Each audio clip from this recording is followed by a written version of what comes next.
Amigos, um bom novo dia a todos.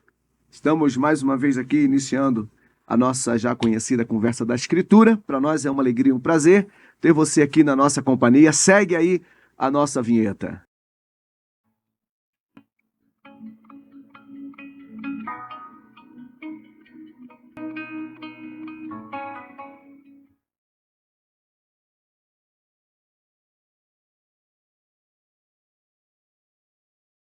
Bem-vindos à nossa Conversa da Escritura. No dia de hoje, nós vamos estar aqui dialogando, conversando com Lucas, o evangelho que ele escreveu segundo Jesus, e tem muita coisa bacana, tem muita coisa interessante. Então, você que já está nos acompanhando, a pergunta é: já se inscreveu no nosso canal? Ainda não? Então, se inscreva no nosso canal. E já está aí nos acompanhando, já é inscrito, não deu o joinha ainda? Então, clica aí, dê um joinha. Tem com quem compartilhar essa nossa transmissão? Então, compartilha essa transmissão. Tem comentários a fazer? É claro, daqui a pouco, né? Mas fica aí aberto o nosso chat para que você possa, junto com a gente, acompanhar esse nosso momento aqui de Conversa da Escritura.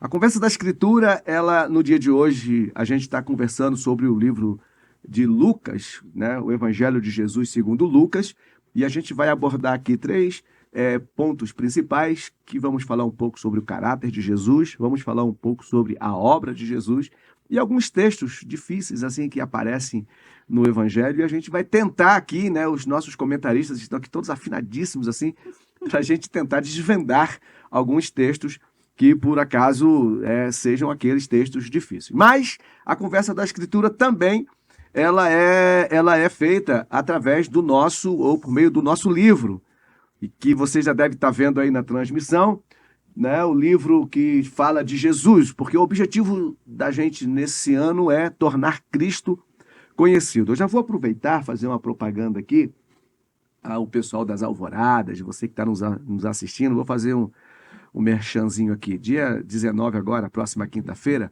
já que o objetivo do nosso ano é tornar Cristo conhecido, não que depois não vamos continuar fazendo isso, mas é óbvio, na próxima quinta-feira nós vamos estar ali no Parque da Cidade fazendo um grande evento evangelístico, e você que está nos acompanhando aqui, já coloca aí na sua agenda, se comprometa a estar lá com a gente, vai ser um dia especial. Tá aí também, ó, a agenda, nós vamos nos encontrar ali no estacionamento 3 do Parque da Cidade, e vai ser uma manhã bem divertida, bem evangelística.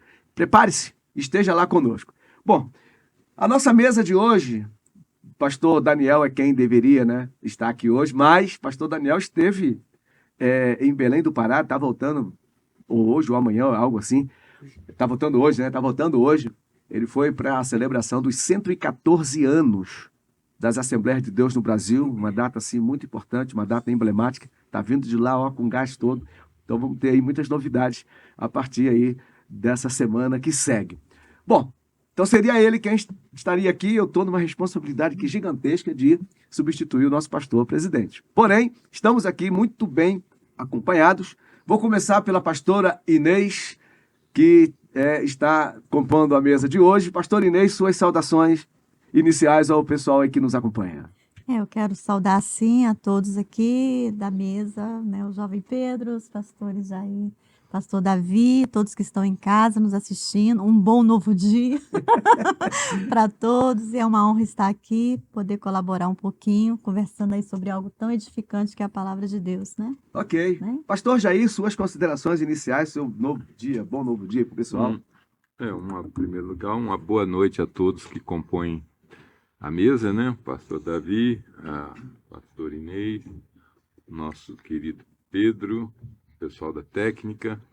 Nós queremos estar aqui contribuindo para que você seja despertado para conhecer mais as Escrituras e se inteirar daquilo que ela pode nos oferecer, né?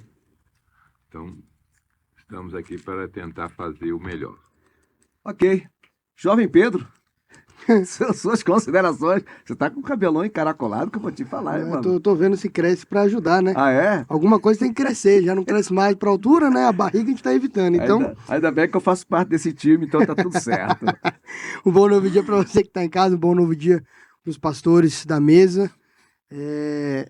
Para mim ainda é um pouco difícil estar aqui, assim, é meio estranho, mas estamos aí. Qualquer desafio é desafio, e falar de Jesus, além de desafiador, é maravilhoso. Amém. Bom, vamos também noticiar aqui, é bom, gente, porque às vezes no final eu esqueço, mas quem fala no começo tem a tendência de lembrar no final. Na nossa técnica está aqui o Sadir. Sadir, firmeza. Aqui acompanhando os nossos trabalhos no estúdio está a Priscila. Não sei se vai chegar mais alguém, mas tem muita gente na fila ali, né? Como o espaço aqui é pequeno, o povo vai entrando devagar. Ok? Mais uma vez, para lembrar você que não não inscreveu-se no canal, se inscreva, não deu o sininho, dê, compartilha, converse conosco aqui, vai ser muito bom falar com você sobre o Evangelho de Lucas. Pois bem, vamos começar. Então, eu vou fazer uma breve, mas brevíssima, exposição aqui de uma parte importante, porque Lucas é um escritor diferenciado dentre os evangelhos que foram escritos, né? Ele faz parte dos evangelhos sinóticos, né? Marcos, Mateus, Marcos e Lucas, escritos, né, pela mesma visão, pela mesma ótica, mas Lucas, assim, ele tem um negócio bastante diferente acerca da maneira como ele apresenta esse evangelho, porque o objetivo de Lucas, como ele mesmo diz no início do seu escrito e dos seus relatos, que ele está escrevendo para o seu amigo Teófilo. Mas não só, eu penso que Lucas está querendo comunicar essas informações ao povo grego, ao povo gentio. E isso, na forma como ele apresenta o evangelho, é muito interessante. A gente observa, inclusive, né, que os milagres, por exemplo, no livro de Lucas, ele começa lá no capítulo 4, né?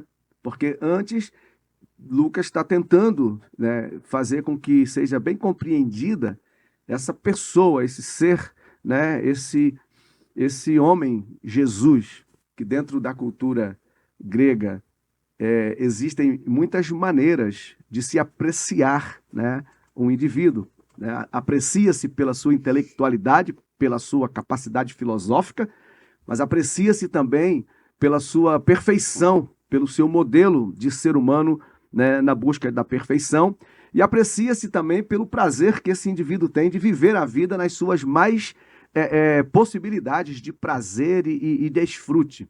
Então, quando Lucas começa, eu acho interessante, eu vou fazer isso aqui bem rapidão, porque Lucas começa a mostrar o nascimento de Jesus. E o nascimento de Jesus a partir de Maria tem uma coisa interessante. O anjo Gabriel, quando ele aparece para Zacarias, para anunciar o nascimento de João, Zacarias fica todo assustado, todo assim, né? E aí fica mudo. E a meninazinha lá, né, a Maria, quando o anjo aparece para ela, era para Maria ficar muito assustada e não Zacarias, né? E Maria não diz para o anjo assim, não, olha, não dá porque eu não sei como é que vai ser explicar para a sociedade aí como é que uma virgem fica grávida, sem ter conhecido ninguém como homem.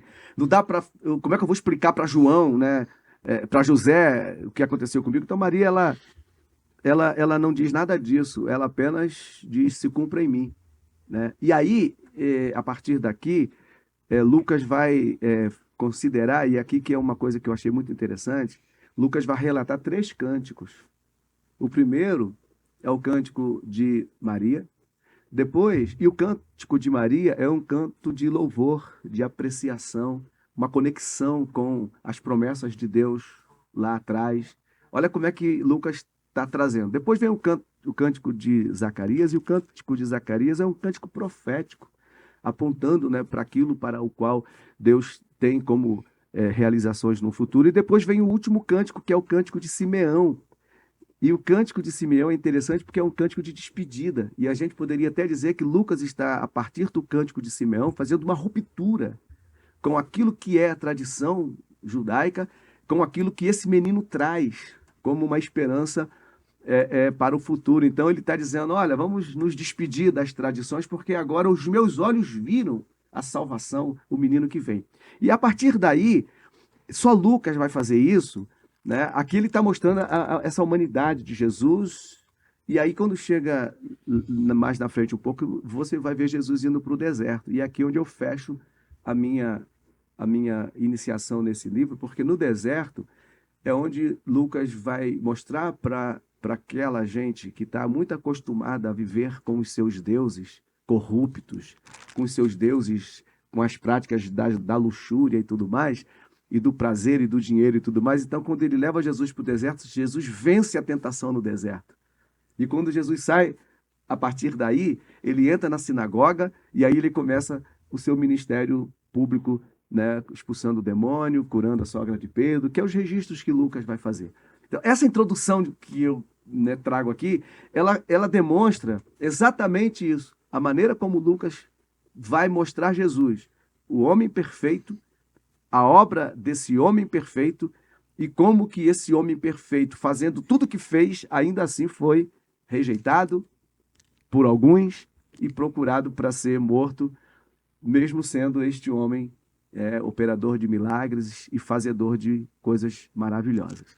Então, para começar, ouvindo aqui os nossos comentaristas, depois dessa breve introdução que eu achei pertinente que nós fizéssemos, vamos falar sobre, né, o caráter de Jesus apresentado aqui por Lucas. Eu não sei quem de vocês quer ser o primeiro a falar sobre este assunto importantíssimo, né?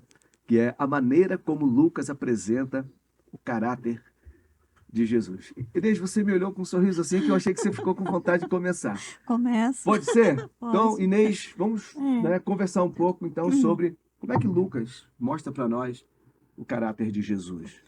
Então, de muitas maneiras, na verdade. Eu destaquei aqui duas, imagino que os demais também tenham algum destaque a fazer. E eu estou aqui com a Bíblia aberta em Lucas 9, e eu achei interessante essa colocação de Lucas quando mostra um Jesus que sabe ser assim um planejador, um organizador, né? É alguém que é líder, é um líder, na verdade. E aí eu destaco 9, do 14 ao 17, aonde tem a primeira multiplicação dos pães, e a gente assim vê um Jesus realmente organizado e compassivo por causa daquela multidão que estava ali faminta, né?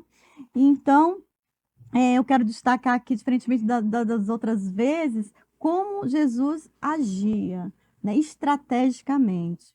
Então, há uma clareza de propósito, distribuição, né, eficaz, eu até escrevi aqui, de tarefas. Ele delega aos discípulos: olha, você separa aí de 50, grupos de 50, né, e 50, e uma visão estratégica de como poderia distribuir o milagre, né? Os pães que foram, então, ele deu graças e foi multiplicado.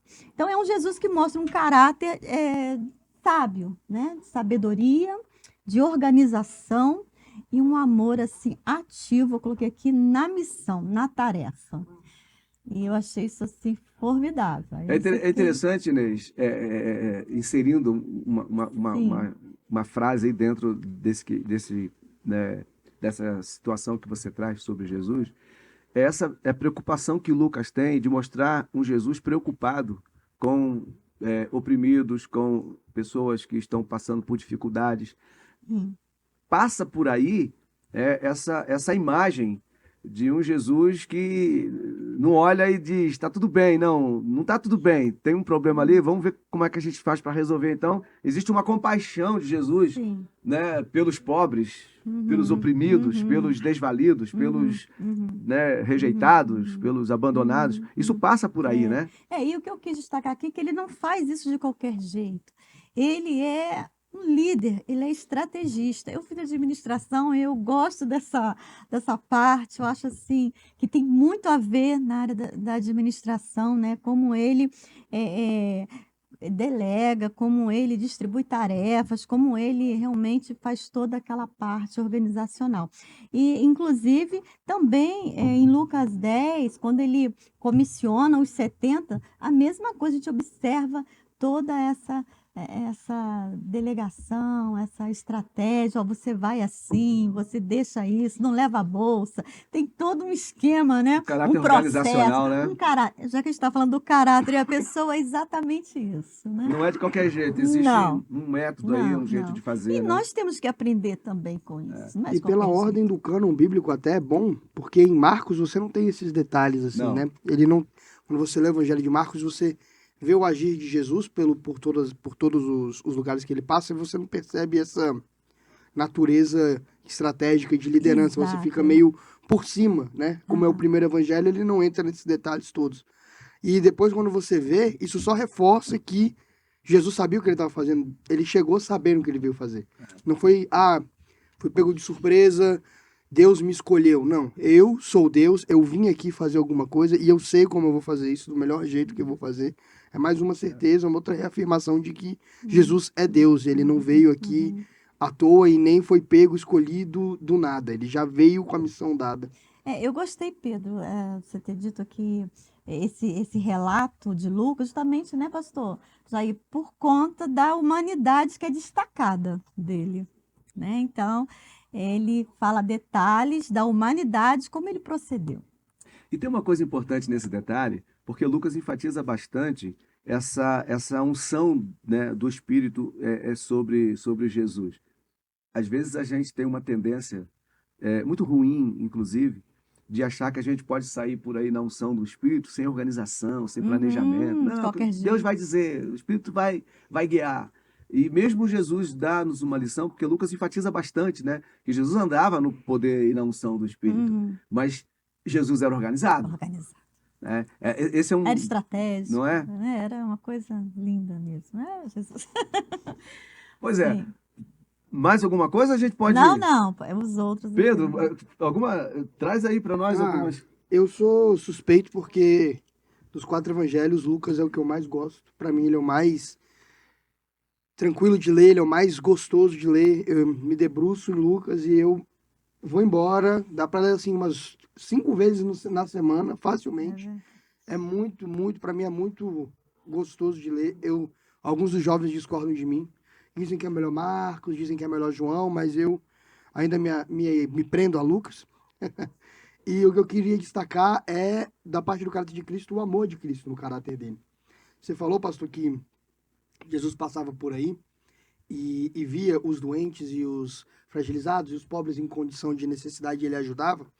Mas num dos textos aqui de Lucas, se eu não me engano, é no capítulo 8, deixa eu olhar aqui com certeza, se a minha Bíblia do telefone der certo. Esse que é o problema, gente, da gente querer ser tão tecnológico. Se tivesse no papel, eu já tinha achado. Lucas 6. Lucas 6, 27, que ele fala do amor pelos inimigos, né? Que é essa passagem tão difícil, assim, que a gente, às vezes, é difícil de engolir, de se bate no rosto, dá a outra face, se pede a capa, você, se pede a túnica, você dá, se pede a capa, você dá a túnica, ou se pede a túnica da capa, alguma coisa nesse sentido. É sempre o que o inimigo te pedir, ou aquele que te prejudica pedir, você faz a mais do que. E é muito engraçado que normalmente quando a gente lê isso, a gente fica pensando nos nossos inimigos e nos nossos adversários e fica, Jesus, tá bom. Você fala isso porque na época os judeus fizeram isso com você e você fez e venceu nisso e entendi, mas foi naquilo, você não conhece os meus inimigos, você não sabe como é ter que lidar com certas coisas hoje em dia. E na verdade, os inimigos na referência de Deus e de Jesus somos todos nós. E Jesus, ele fez exatamente isso com a humanidade inteira, porque a humanidade inteira bateu no rosto de Deus e Deus ofereceu a outra face, indo em resgate, tentando reparar o dano, tentando socorrer e restaurar aquilo que foi quebrado, não por ele nem da ação dele, mas da ação do homem.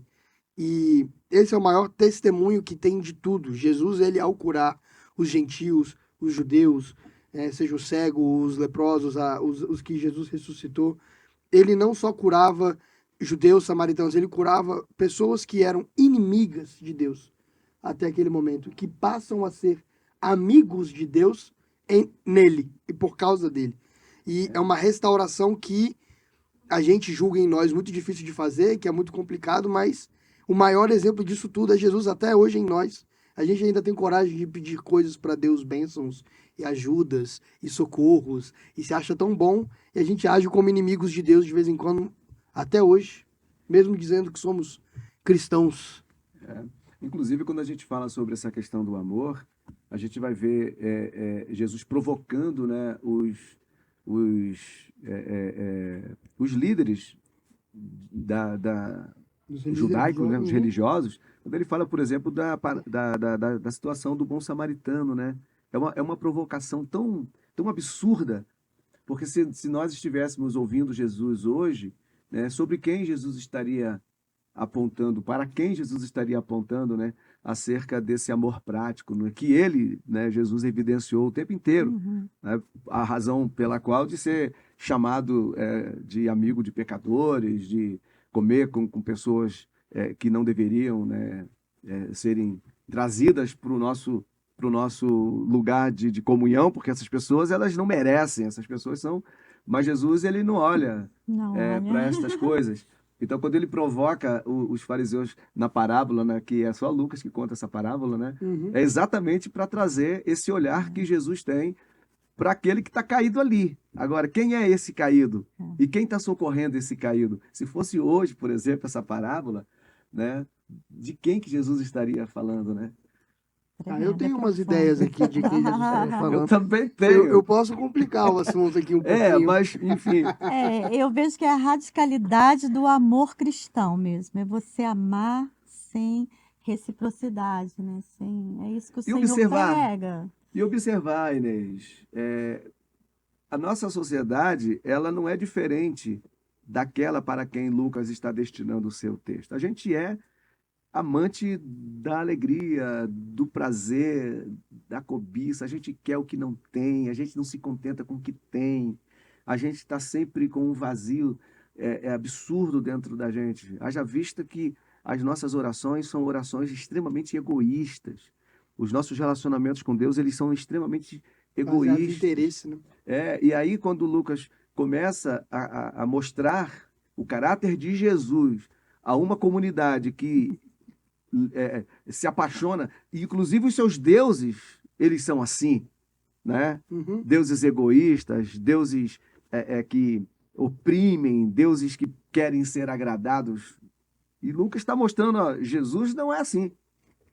Jesus é um Deus diferente dos Expõe o deuses. caráter dele, ao mesmo tempo expõe Mas também o tem. público, né? O Mas caráter do olha só, outro. tem duas O nosso coisas, caráter falho, é né? isso mesmo. Mas Pedro, ó, Lucas quebra a banca de duas maneiras, né, pastor gente? Porque ele quebra a banca da divindade, ou das Sim, divindades, e isso. quebra Da a banca humanidade, da ideia de homem de homem. no seu sentido mais absoluto da palavra, né? Uhum. Então, Lucas aqui está mandando uma mensagem muito forte, né? Escuta, os deuses de vocês estão tudo falidos. Jesus é a manifestação perfeita. E a ideia de homem que vocês têm também está falida. Jesus é a ideia Perfeito. de homem perfeito. Olha que Uhum. né, mensagem Deus é poderosa. lindo. Pastor Jair, um pouquinho sobre essa ideia aí que Lucas traz sobre o caráter de Jesus. A questão principal a questão do Evangelho de Lucas é preciso perceber que ele não é um judeu, né? Diferente de Marcos e Mateus, ele não está preso à tradição judaica. Ele é alguém de fora que vem conhecer uma cultura e ele nunca encontrou Jesus diretamente. Ele entrevista pessoas que conviveram com Jesus e dali Ele ele extrai. extrai um relato, né? Tanto é que ele fala que isso a Teófilo revela isso a Teófilo. Ele faz um relato pormenorizado daquilo que ele ouviu, né? Das testemunhas que ele ouviu, né? E a outra questão é porque ele é um médico, né? E a outra coisa que influencia isso é porque ele é um médico. Então, por isso que o Evangelho de Lucas tem tantos destaques de cura, né? E tem muitas informações sobre a questão dos oprimidos, né? Então, a figura que Lucas apresenta é de Jesus, de um Deus que vem a mostrar, né, aquilo que é o verdadeiro amor de Deus, a mão estendida de Deus à humanidade decaída, né? Não importa se os gregos ou os romanos não aceitam, ou até mesmo os judeus não aceitam, a mão de Deus continua estendida, para isso. E a primeira questão é que Jesus já sabe que ele tem uma missão, ele veio como Salvador de Israel. A salvação de Israel se inicia com a chegada de Jesus aqui. E até hoje a gente está lutando aí com a questão da salvação de Israel. Mas ela já começou, né? A partir do momento que Jesus chega aqui. Se você ler Isaías 11, 10, 12, você vai dizer do Messias ungido, que vem para restaurar a nação de Israel. E ele se coloca nesse papel, né? Ele assume esse papel. E a outra é que a salvação, a Lucas, é a salvação das nações. É. O perdão de Israel, por sua vez, vai atingir a todos os gentios. Está isso na oração de Simeão, que ele vai dizer que este menino é luz para iluminar as nações, né? Todo homem, João Batista vai dizer, todo homem agora pode buscar a salvação em Cristo. Está em Lucas 3, 6, né? E a outra coisa é que há uma preocupação com a salvação dos oprimidos e dos excluídos, né? 52, 53, é esse perfil que Lucas apresenta, né? De um Deus que é perdoador, que ama e que sabe o que deve ser feito para a humanidade. Ele não tem nenhuma dúvida do que qual é o papel que ele tem que desempenhar. E nenhum plano B, né? E nenhum plano B para isso. Né? Até porque esse não iria fracassar, né? Não. Não iria. E o pastor Jair, é interessante porque essa maneira como Lucas, né, como um pintor das palavras, né, ele vai trazendo essa imagem de um Deus compassivo, ele vai trazendo a imagem de um Deus que se importa, né? E a despeito de Lucas não ser judeu e não estar amarrado a nenhuma tradição, então não tem vício de linguagem no seu texto, né? Ele vai mostrando Jesus na carne, assim, sabe? É isso aqui. Com detalhes, é verdade. Você vai ver, por exemplo, Jesus na casa de Zaqueu. Lucas não está nem aí para essa questão publicano, não publicano, fariseu, enfim, seja quem for. Lucas vai na carne e aí Jesus vai dizer pela caneta de Lucas, hoje veio salvação a esta casa. O que esse Jesus veio fazer aqui? Salvar o que se havia, buscar e salvar, né, o que se havia perdido. É esse Deus da mão, né, da mão estendida. Quem é que quer segurar na mão desse Deus? Vem. É o leproso? Segura. É quem? É a mulher que perdeu o filho no caminho e está levando para sepultar? Segura que tem um milagre, né, especial, né, para você. Ou seja, é o cambista que está lá na sua banca fazendo o seu trabalho e extorquindo ou não, mas está lá. Jesus, Lucas não está nem aí se esse cambista é rejeitado pela cultura dos judeus. Ele estende a mão e diz: vem porque tem lugar aqui para você. É esse Salvador. Esse Salvador compassivo, universal, né? Que se abre para todos os que quiserem, né? Para todos os que quiserem. Então, a salvação, a partir daí... Aliás, ela nunca foi, né, pastor Jair, exclusiva, né? Os judeus eram só um caminho, né? Uma ponte. Né? Isso é provado, né? Através das parábolas. Você vai ver que a parábola mais famosa da Bíblia, que é a questão do filho pródigo, você tem dois símbolos ali, né? O filho que saiu de casa, somos nós que rejeitamos a Deus. E o filho que ficou em casa é o filho mais velho, que representa a nação de Israel. O pai quer salvar os dois filhos. Ele perdoa os dois filhos, né? Pois é. Não há uma distinção. Então você vê o caráter universal dessa parábola. Quem lê o livro de Henry Noah, O Filho Pródigo, ou quem olha o quadro de Rembrandt sobre o filho pródigo, vai perceber exatamente o que o autor quer mostrar ali naquela cena, né? Um pai que abraça o filho sujo, maltrapilho, e depois estende a mesma mão a um filho que está inconformado, né? E talvez é uma das passagens no Evangelho de Lucas que me deixa assim, meu pai do céu, cara, como isso aqui é bonito de ver, a forma como... Porque Jesus está sentado junto, comendo com pecadores, com os considerados, né? Os fariseus chegam e começam a dizer pro Pedro, cara, tu tá sentado com essa galera aí, mano, você não tem juízo? Você não Acho leu o Salmo, lindo você não também. leu o Salmo primeiro, não? Faltou leitura aí bíblica para você, né? Bem-aventurados os que não se assentam, A e mesa você dos tá aí, cara, escarnecedores. no meio dessa gente. E, na verdade, Lucas, ele destaca justamente, que eu acho que é lindíssimo e conclui assim, o Evangelho de Lucas, capítulo 19, 10, quando ele diz assim, porque o Filho do Homem veio salvar, né? Aquilo que estava perdido, É, né? e Veio quem é buscar esse, e né? salvar, ó, veio buscar e salvar. E no final das Então, contas, quem é esse, né? por Esse isso, perdido, né? por isso que ele realmente não rejeita ninguém, ele veio para os ricos, pobres, ele fala com rico, pobre, que É, mais? Mulheres, homens, crianças, né? O Evangelho de Lucas é completo. pois é. Tremendo. Pedro, alguma consideração ainda sobre essa ideia do caráter de Jesus? Acho que a gente elucidou Pode bem, e o passar, tempo né? também tá ficando apertado, a gente não vai falar de tudo, não. Tem três, Não ainda tem tem ainda como, né? assunto Ainda aí. tem dois tópicos ainda. Porque Vamos, só aqui a nossa conversa podia se resumir aqui sim.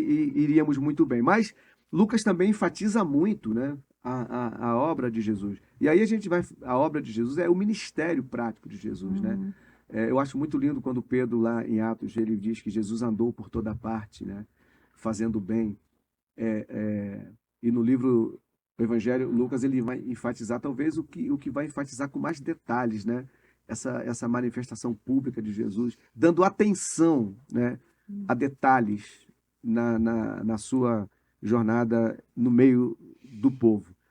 Bom, sobre a obra de Jesus, quer começar de novo, Inês? não, pode, quer Começou, eu começar? posso ir. Pode Pode, ser. então vai. Acho o destaque muito positivo e muito importante de se ressaltar que as obras de Jesus, elas eram feitas na vida das pessoas sempre por meio da fé. Jesus, ele não era invasivo com ninguém. O agir de Deus através de Jesus na vida das pessoas era sempre por meio do pedido, do Uhum. socorro, do acreditar. E Jesus, ele sempre reforçava muito isso e dava umas boas chamadas nos discípulos. Ó, Israel, eu não vi fé tão grande como essa. A tua fé, mulher, que te curou, pode ir e ressaltar esse. E não era uma fé de vou ser curado, porque ele é curador. É uma fé de que ele é salvação, ele é Deus mesmo. E se ele é Deus, ele pode fazer todas as coisas. A crença é nele antes da obra e não na obra antes dele. É. E é isso que comove Jesus, é isso que surpreende Jesus de dizer: uau, fora de Israel as pessoas entendem isso melhor do que o próprio povo, que em tese está aguardando a vinda desse Messias prometido. E a obra de Jesus, ela é sempre movida por essa crença na pessoa dele. E é uma coisa que hoje em dia a gente ainda tem uma dificuldadezinha, né, no nosso meio eclesiástico de vez em quando. Não vou nem dizer dos nossos primos aí por aí de outras visões, outras teologias, né? Mas em casa mesmo a gente tem essa no meio cristão, no meio evangélico, essa dificuldade de se prender a Cristo por quem ele é e não pela obra que ele executa. A É. gente inverte a ordem das coisas e não faz o menor sentido biblicamente falando. A gente volta para a ideia de que nós somos muito egoístas quanto àquilo que nos dá satisfação, prazer, conforto. E se alguma coisa ameaça esse negócio, a gente cobra de Deus. Deus, e aí, vai deixar? Vai me deixar desse jeito? Foi Vai você que, deixar foi acontecer você que ou prometeu que os lírios do não campo é? e eu. Como é que é esse É negócio? assim mesmo. Pois é, Inês. Apesar que, né, mesmo sendo assim, questionando, acho que ele ainda prefere, porque você começou falando algo interessante, que o Senhor agia conforme a fé, né? Demonstração, a pessoa tinha que ir e pedir. Ele não saía falando, você quer que eu te cure? Você quer que, entendeu? Você quer, né, um pouco do, né? Você quer um milagre? Não. Por favor, gente, licença, estou aqui para Eu oferecer vim milagre, aqui para. alguém quer? Não é. Então, realmente a pessoa tinha que chegar com fé e com dependência e carecendo daquela graça, né? Eu quero destacar na obra de Cristo, que me chamou muita atenção, sobre as mulheres. Lucas coloca esse destaque assim, que fenomenal, né? Numa época onde as mulheres realmente não tinham vez, né? E sociedade realmente não valorizava tanto, e Lucas coloca, então, descreve de uma forma assim, riquíssima, cada detalhe. Aí eu até destaquei aqui em Lucas 8, quando o Senhor fala das mulheres, Lucas fala, né? Das mulheres que Jesus já havia curado, expulsado demônios, e essas mulheres começaram a seguir e a servir a Jesus com as suas fazendas, suas riquezas, ou seja, elas foram assim, tão valorizadas, e eu acredito também que elas se sentiram tão honradas em poder servir a Jesus e todos os discípulos, né? Isso fez uma grande diferença. E olha, gente, não é só aqui. Eu destaquei tantos exemplos que não tem como falar, né? Mas tem a mulher do fluxo de sangue. O Senhor não discriminou de jeito nenhum e era uma mulher totalmente desprezível na sociedade. E o Senhor aceitou bem, né? Muitas outras, meu Deus. Tem aqui a pecadora que ungiu os pés de Jesus. Sim. O Senhor também valoriza, a elogia, ela fica na história. Então, são muitos relatos que Lucas faz referente às mulheres. E isso é tremendo, revela que o amor de Jesus. A própria viúva de Naim, né? Eu coloquei aqui também. Jesus não tinha nada que ver com aquilo, ele está entrando na cidade, o velório está seguindo, Jesus não tem nada com aquilo, mas ele olha e diz, poxa, coitado. Até porque tem um fato social aí, né, muito sério, porque uma mulher que perde, viúva que perde um filho, com o risco de perder suas propriedades, era desvalorizada também. Ela estava, né, numa situação bem ruim. Aí Jesus olha e diz, puxa vida, né? Se esse menino íntima volta... compaixão, né? Pois ele, é tremendo. Não, tem também uma que não tem um destaque muito explícito, que ela existe meio que no backstage da história, que foi até o The Chosen que me ressaltou isso, mas leiam a Bíblia. Leiam a Bíblia. É uma bênção, né? Mas é a esposa de Pedro. Jesus chama Pedro para ser discípulo, e Pedro é casado, e a mulher de Pedro, pelo relato bíblico, em momento algum breca esse ministério dele com Jesus. Então, é uma jornada que, para as mulheres, as esposas de pastor, a sua esposa deve saber bem, sofre. As pessoas que têm chamado ministerial, que acompanham o cônjuge nisso, é uma barra diferente. Então, assim, as mulheres, nesse momento na história, com Jesus, caminharam próximas e tiveram sempre uma relevância. Jesus, essa acepção, para Jesus ela não existe, porque para Jesus todo mundo é igual. Todo mundo é carente da salvação, carente do relacionamento com Deus, da restauração, e a distinção de sexo, monetária, social, intelectual, racial, para Jesus não fazia diferença alguma. Todo mundo fora do mesmo saco. Na ressurreição mesmo, quem, né, recebeu a notícia primeiro? As mulheres, né, as duas mulheres. E a gente vê aí realmente uma honra para as mulheres. Foi uma quebra de paradigma, né? Se Jesus que coisa né, linda, deu essa abertura para que as mulheres ascendessem de alguma forma dentro do seu ministério, né? Alguém pode até dizer assim, não, mas nenhuma mulher foi apóstola, né? Mas olha, foram discípulas. Não era preciso. Estavam né? Discípulas, só de Maria sentar. E ouvir? Posição de destaque, de destaque, de ensino, né? De querer aprender, e ele aceitou isso. Era até para ele dizer, Maria. Não é para você não. Vai lavar a louça, vai ajudar a sua irmã aqui. Deixa eu dar uma polemizada. Deixa eu dar uma polemizada leve. Rápido, mas a contestação que a pastora Inês fez, para mim, ainda se torna muito óbvio que é injustificável qualquer uso da Bíblia para uma segregação familiar, ministerial e espiritual das mulheres na vida, na igreja e nas suas famílias. Porque tem muita gente por aí que usa a Bíblia e usa o cristianismo não, né? Dobra o cristianismo à sua vontade para querer justificar um machismo muito, muito legal, né? Uma coisa muito estrutural de opressão, de distorção e de controle que Jesus não tem, Jesus não fez e Jesus não executa. Não existe essa superioridade entre gêneros na Bíblia em momento algum. Deturpam os textos para se adequar às suas vontades próprias, né? E acabam criando deuses próprios dentro da Bíblia. E isso é uma loucura para mim. E eu vou te dizer mais, antes de passar a palavra para o pastor Jair, esse é um assunto que vale um debate grande aqui. Não tem como. As pessoas que agem assim é porque alguém diz assim, a pessoa age assim porque é forte. Não, ela só age assim porque ela é fraca. Porque pessoas que têm a sua identidade bem assumida, sua posição em Deus bem resolvida, essas questões elas ficam muito pequenas, elas não valem a pena. É. Então, só pessoas fracas é que gastam tempo tentando se afirmar, diminuindo o outro ou dizendo coisas que a Bíblia não diz, né? Talvez não tenha entendido, né? Em A Deus, palavra, o em Deus evangelho, né? Vamos pensar assim. Vamos pensar com esse coração. É melhor. é melhor. Pastor Jair, sobre essas questões As questões do Evangelho de Lucas são importantes. Há uma diferença entre ovelha e massa, tá certo? Uhum. A ovelha representa um ser que precisa ser cuidado e ser conduzido, né? Nunca a ovelha é capaz de tomar decisões ou tomar sobre si o seu próprio poder. Por isso Jesus trata a multidão como ovelha. Ela precisa ser conduzida.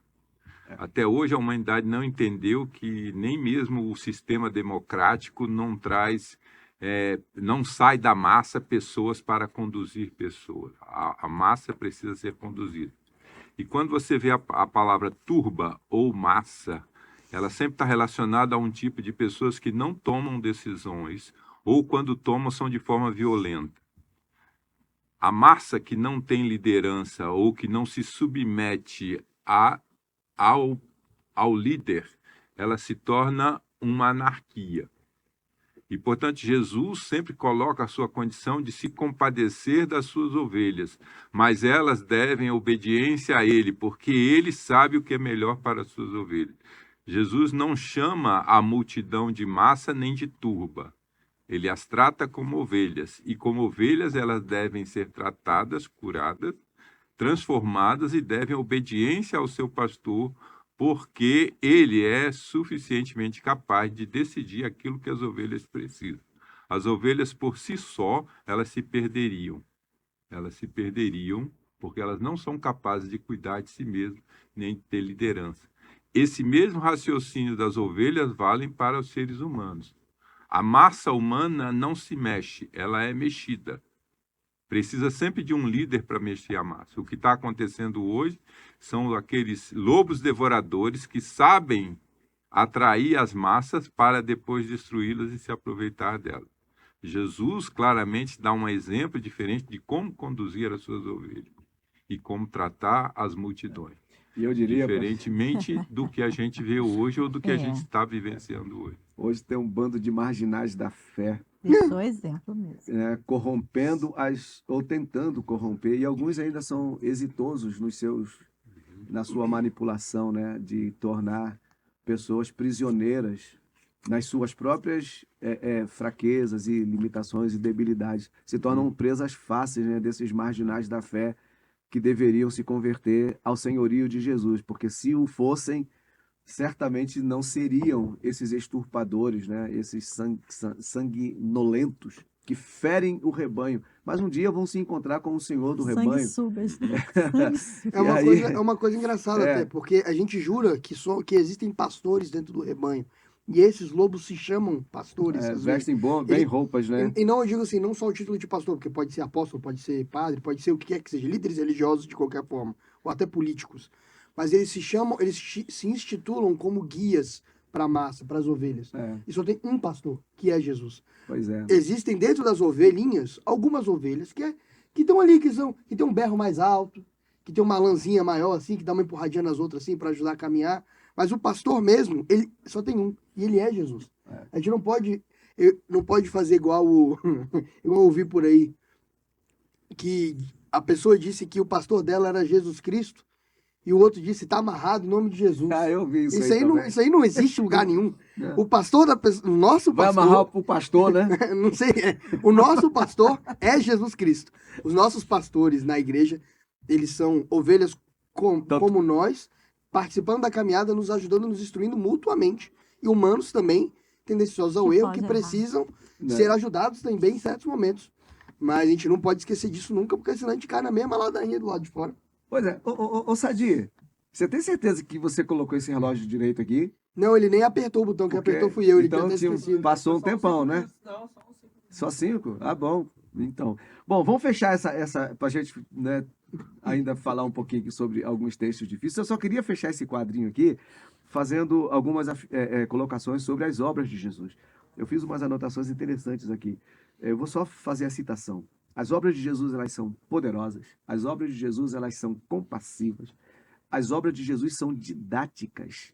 As obras de Jesus são inclusivas e Inclusivas. elas não pararam.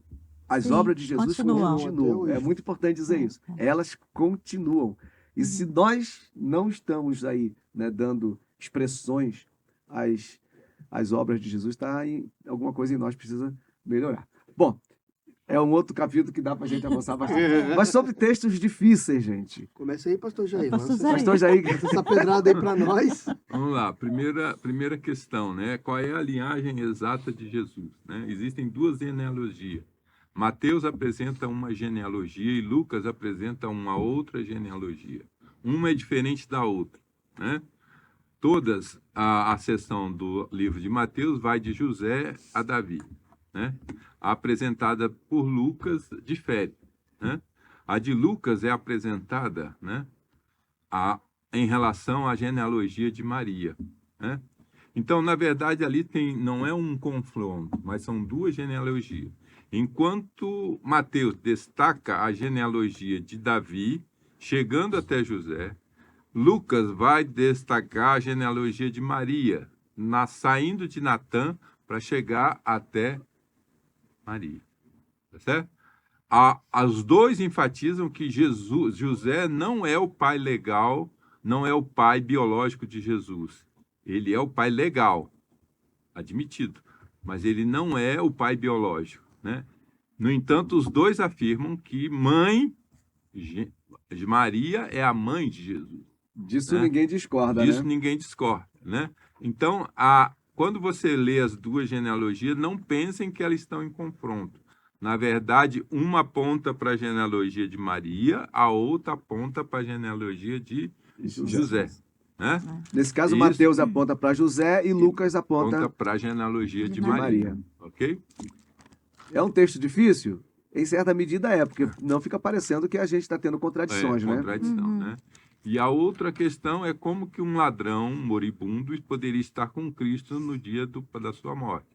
É o que é prometido no momento da crucificação, que o ladrão arrependido, Lucas 23, 43, e Jesus diz que afirma que hoje estaria com ele no paraíso, né?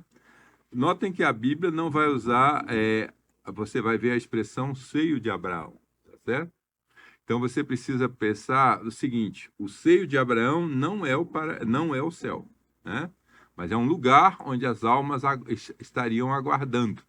Certo? E também não é o Purgatório. purgatório. Né?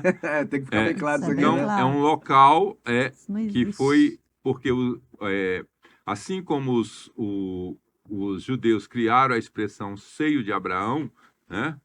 Os romanos criaram a expressão, né, de um local, né, também onde alguns seres ficavam aguardando, né? Esse local é chamado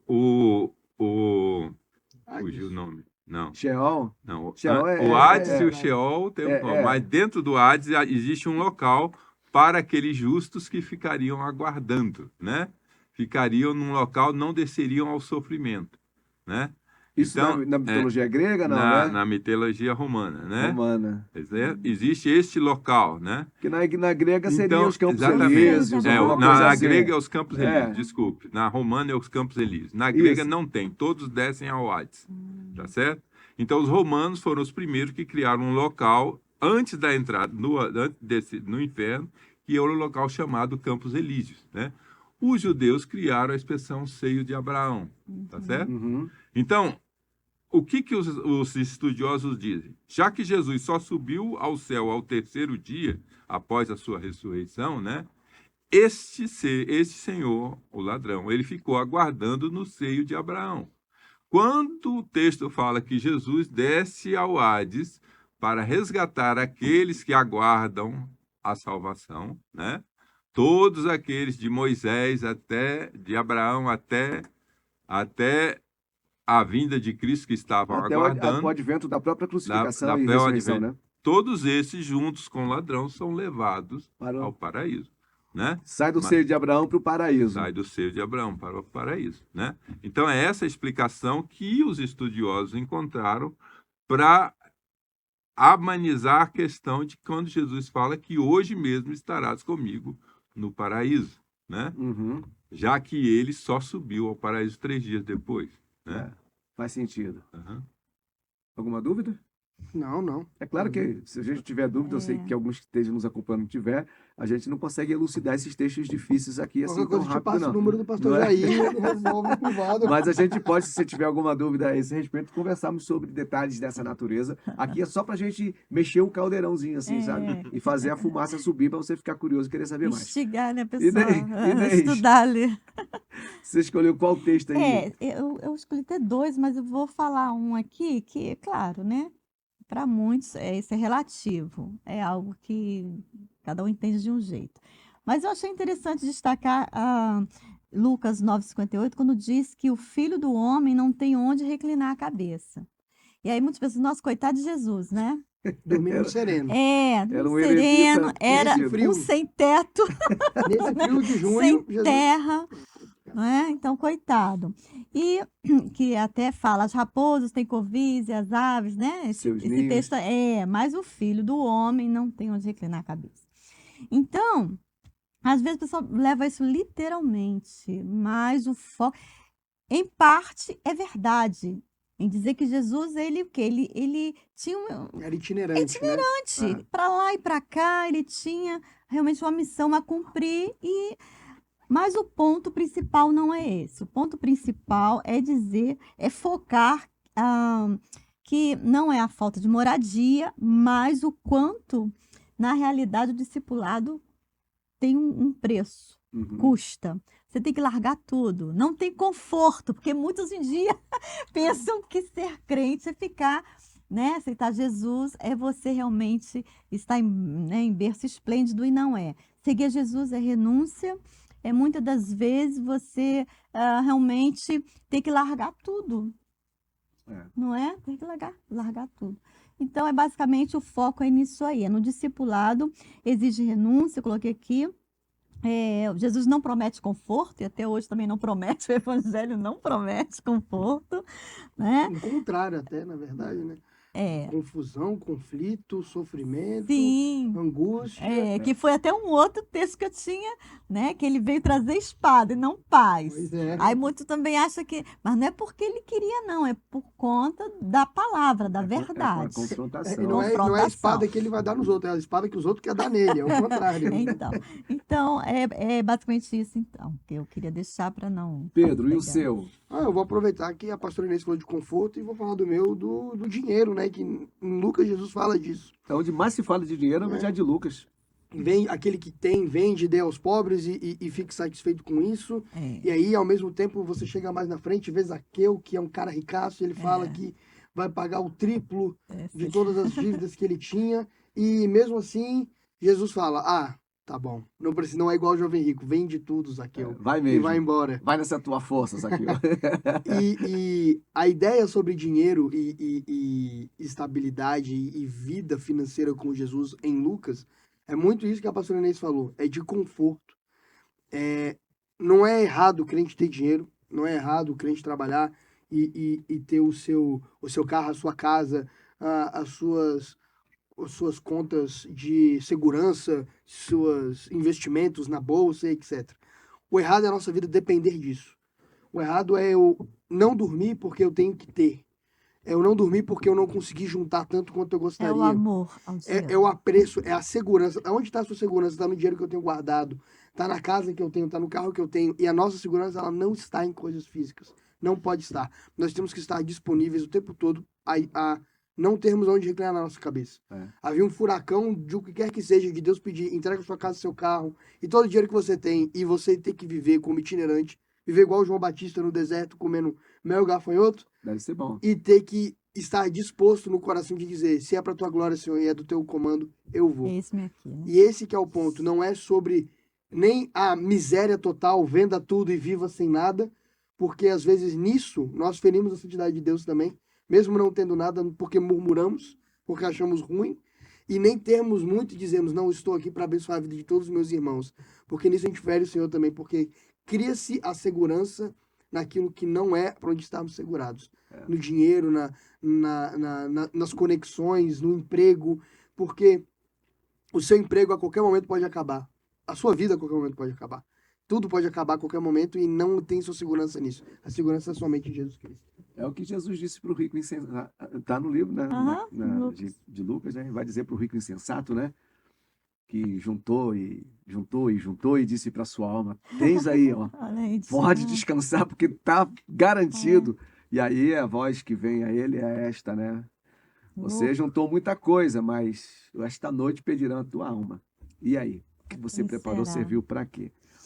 Bom, estão aí algumas situações. Eu gosto muito de uma palavra que o pregador, ele diz, ele pede para Deus assim, olha, não me deixa ser um miserável para eu não amaldiçoar, né, quem quer que seja, e também não me dê além do que eu preciso para eu não achar que eu não preciso mais de Deus. Então, essa é a base que deve nos manter de pé. A nossa confiança precisa estar sempre em Deus. O bonito do Evangelho de Lucas é pensar sobre essa mão de Deus estendida. Que cada qual que olha para Jesus, vê em Jesus a mão de Deus estendida. Que a gente tenha a oração de Simeão, de olhar para aquilo que já foi, porque a gente está olhando em 3 dimensões, né? A gente está olhando para a semente que foi plantada, a gente está no momento em que a semente está germinando e ali na frente a gente vai ver a colheita dos frutos dessa semente. Essa é a parte que só cabe a Deus no seu ápice final e a nós aproveitar as oportunidades de fazermos o que Lucas fez, né? Dizendo ao seu amigo Teófilo o que foi e quem foi e o que fez e o objetivo do que fez, que é falar de Jesus e apresentá-lo da forma mais coerente, e não tem outra maneira de fazê-lo. Então que você se apegue, lê o livro um pouco mais, o Evangelho de Lucas, você que nos acompanhou até aqui. É um evangelho apaixonante, é lindo de ver. Eu, quando começo a ler assim, os primeiros capítulos, eu fico, meu Deus, aqueles pastores no campo, caraca, que tudo muito coisa ordenado, linda, né? Ele Você vê escreveu ordenadamente. a conversa de Maria com o anjo, cara, que coisa linda, a conversa de Zacarias com o anjo, cara, que negócio bacana. E ele vai avançando, assim, um negócio, olha, o Evangelho de Lucas, simplesmente ele é cativante. Então, que fique aí essa nossa mensagem, que é a mensagem do Evangelho de Lucas. Jesus veio para salvar o que se havia perdido. Sim. Jesus é a mão de Deus estendida. Que você possa ter aproveitado esse tempo aqui com a gente. É pouco para falar de muita coisa, mas é suficiente para dizer que Jesus é bom e que ele veio para salvar. Amém? Obrigado, Pedro, jovem Pedro. Obrigado, pastor Inês, pastor Jair. Prazer. Obrigado aí na técnica. Agora eu lembrei, viu? O Sadi que nos ajudou aqui, a Priscila que está nos acompanhando até agora, e você que nos acompanhou até aqui. Deus abençoe. Amanhã a gente volta a encontrar para falar sobre isso com as lideranças de Alvoradas, e para a semana as Alvoradas se reunindo para tratar desse assunto. E a gente se encontra de novo na quinta-feira, a partir das 8 horas, lá no Parque da Cidade, para fazer isso aqui que o Lucas escreveu, tornar Cristo conhecido. Obrigado, Deus, por esse tempo. Obrigado pela vida dos nossos irmãos que nos acompanharam até aqui, tanto aqui na mesa quanto os que nos assistiram pelas mídias. Que Deus abençoe a todos e nos dê um tempo de muita gratidão no coração por aquilo que Jesus fez por nós. Deus abençoe a todos. Amém. E glória a Deus. Amém.